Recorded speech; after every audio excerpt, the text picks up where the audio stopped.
मैं शमशेर खान, सहआचार्य, राजकीय कन्या महाविद्यालय चौमू। आज अपन द्वितीय कोटि की रेखीय खगोल समीकरण के 2-3 क्वेश्चन और डिस्कस करते हैं। जो अपन ने विधि पढ़ी, कौन सी विधि? जिसमें स्वतंत्र चर को किसी दूसरे चर से बदलने पर, x को z से बदलने पर, ठीक है, x को z से बदलकर इसे हल करते हैं। इस पे पहला क्वेश्चन है, हल कीजिए x d² dx² minus dy/dx minus 4x³ y is equal to 4x³ sin x²। दिए समीकरण को सबसे पहले मानक रूप में रखते हैं। मानक रूप में रखने का मतलब जो द्वितीय कोटि का अवकलज है उसका गुणांक 1 हो जाना चाहिए। तो दिए समीकरण को अपन ने मानक रूप में लिखा तो अपना समीकरण आ गया d² minus 1/x dy/dx minus 4x² y is equal to 4x² sin x²। यहाँ p इज इक्वल टू क्या होगा? Minus 1/x, q is equal to minus 4x², r is equal to 4x² sin x²। अब क्या है, स्वतंत्र चर को z से बदलने पर समीकरण एक निम्न रूप का मिल जाता है। सीधा आपको लिखना है, ये याद रखना है, d²y/dz² plus p1 dy/dz plus q1 y equal to r1। जैसे मैंने यहाँ काट छाट की है, इस प्रकार की गलती अमूमन होती रहती है क्योंकि अपनी आदत रहती है dy/dx या d²y/dx² लिखने की। जबकि अपन ने अक्ष को z से परिवर्तित कर दिया तो नई समीकरण अपने को मिलेगी, वो y और z में मिलेगी। ये समीकरण अपन ने लिखी, इसको नंबर दे दिया 2। यहाँ p1 is equal to d²z/dx² plus p dz/dx is equal upon dz/dx का whole square. q1 is equal to q upon dz/dx का whole square. r1 is equal to r upon dz/dx का whole square. z का चयन इस प्रकार करते हैं, जो अपन ने 2 क्वेश्चन किए थे वहाँ डिस्कस कर रखा है। या तो p1 को 0 ले लेते हैं, और p1 को 0 कब लेते हैं? जब p1 को 0 लेने से q1 अचर होता है। तो अपन ज़्यादातर क्वेश्चन सॉल्व करेंगे उनमें सीधा q1 को अचर ले लेते हैं अपनी सुविधा के अनुसार, जिससे z का मान इजीली मिल जाए। तो यहाँ अपन ने q1 को अचर ले लिया और उस अचर क्या ले लिया? -1। तो q1 is equal to 4x² upon dz/dx का whole square is equal to -1, dz/dx is equal to 2x। समाकलन करने पर z is equal to x²। अब ये z का मान p1 में रखें तो p1 का मान आ जाता है 0, r1 में रखें तो r1 का मान आ जाता है sin x²। अब p1, q1 और r1 का मान समीकरण 2 में रखने पर d²y/dz² minus y is equal to sin x², एक नया समीकरण प्राप्त हो जाता है। और x² को अपन क्या z लिख सकते हैं, तो नया समीकरण प्राप्त होता है। क्या होता है? d²y/dz² minus y is equal to sin z, minus y is equal to sin z, जो कि क्या है? एक अचर गुणांक वाला रेखिक अवकल समीकरण है। अतः सहायक समीकरण, रेखिक अवकल समीकरणों को हल करने की विधि अपने को आती है। सीधा इसकी सहायक समीकरण लिखते हैं। सहायक समीकरण होगी m² - 1 is equal to 0, m का मान 1 और -1, तो CF हो जाएगा, कॉम्प्लीमेंट्री फंक्शन हो जाएगा C1 e की power z plus C2 e की पावर -z। z का मान लिखें, क्या होगा? √x। z का मान क्या होगा?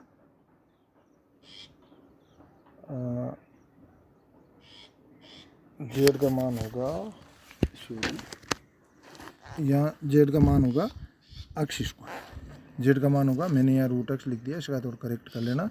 z का मान होगा x², और तो CF हो जाएगा C1 e की पावर z, तो C1 e की पावर √x मैंने लिखा है, C1 e की power x² plus C2 e की पावर -x²।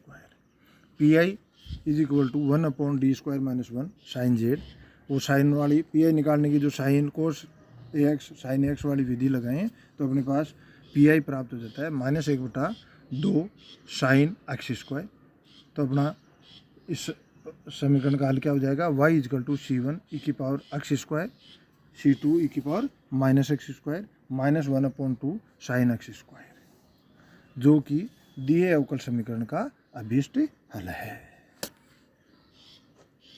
अगला क्वेश्चन, हल कीजिए D square Y by D x square minus 10x minus 1 का whole square D Y upon D X minus N into N minus 1 sec 4x Y is equal to 0।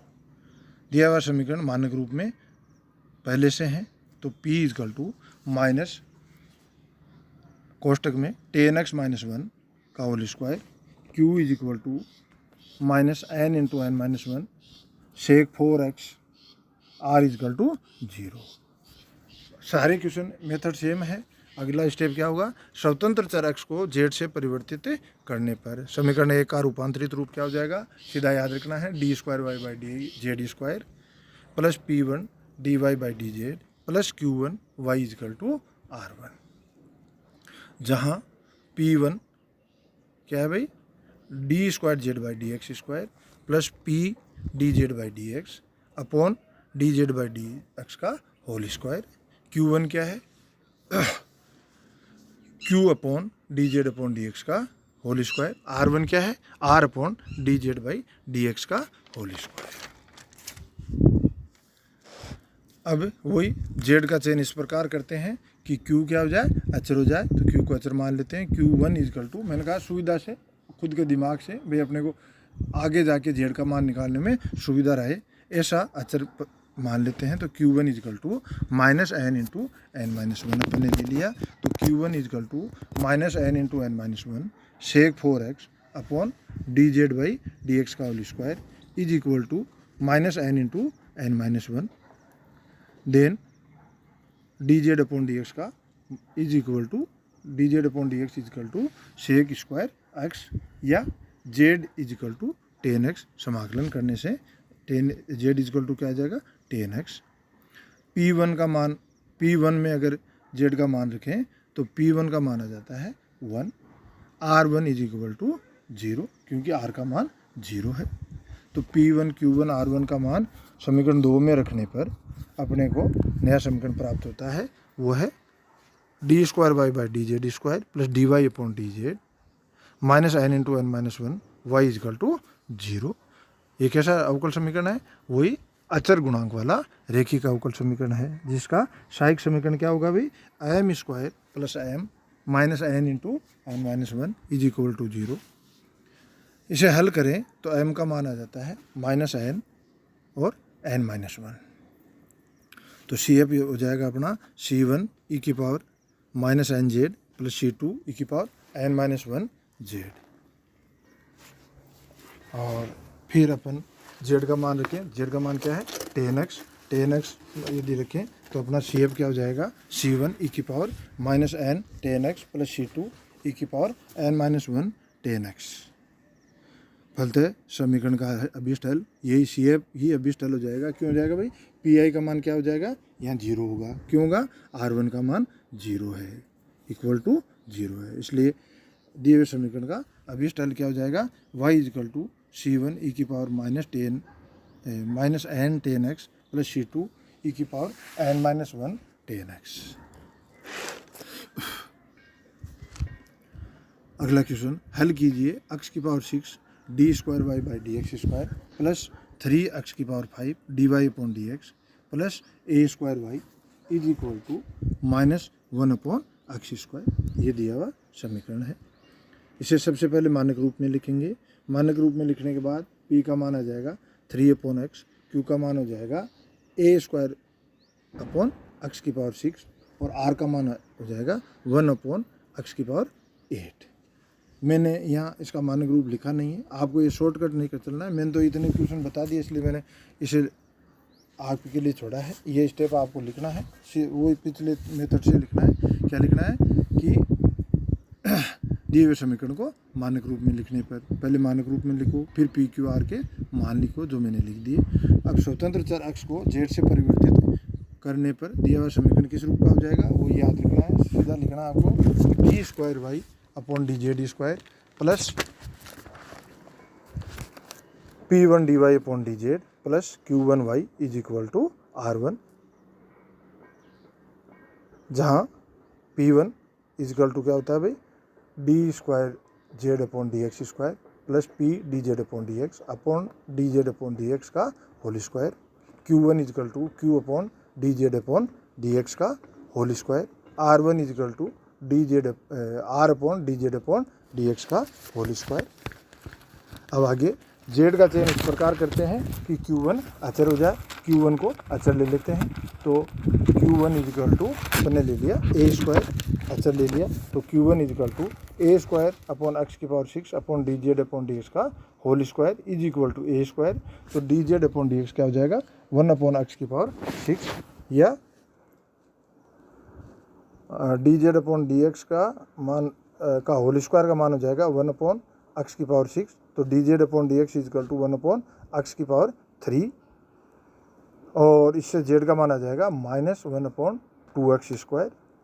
तो P1 का मान अपन इस Z को रख के निकालें, तो P1 is equal to -3 upon x की पावर 4 प्लस 3 अपॉन एक्स गुणा 1 अपॉन एक्स की पावर 3 अपॉन 1 अपॉन एक्स की पावर 6, और इसका मान हो जाता है P1 is equal to 0। R1 is equal to 1 upon x की पावर 8 अपॉन 1 अपॉन एक्स की power 6 is equal to 1 upon x square. तो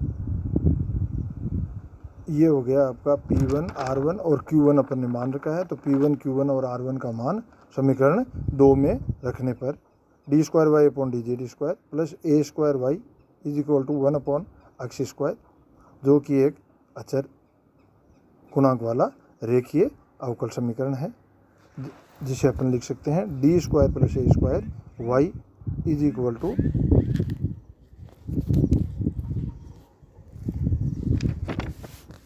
D square plus A square Y is equal to -2z।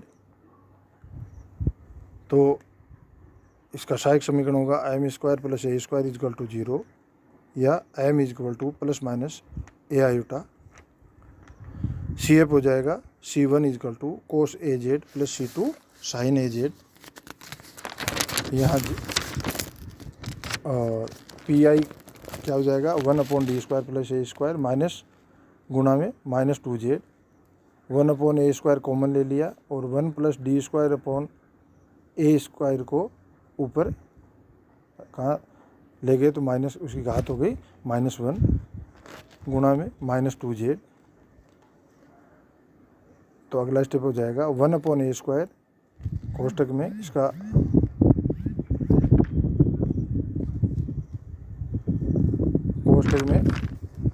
इसका प्रसार करें, तो कोष्टक में आएगा 1 minus D square upon 2 plus dash dash dash, उसके कोष्टक में -2z गुणा में। इसे आगे हल करें, -2z को अंदर ले जाएं, तो अपना PI का मान आ जाएगा -2z अपॉन ए स्क्वायर।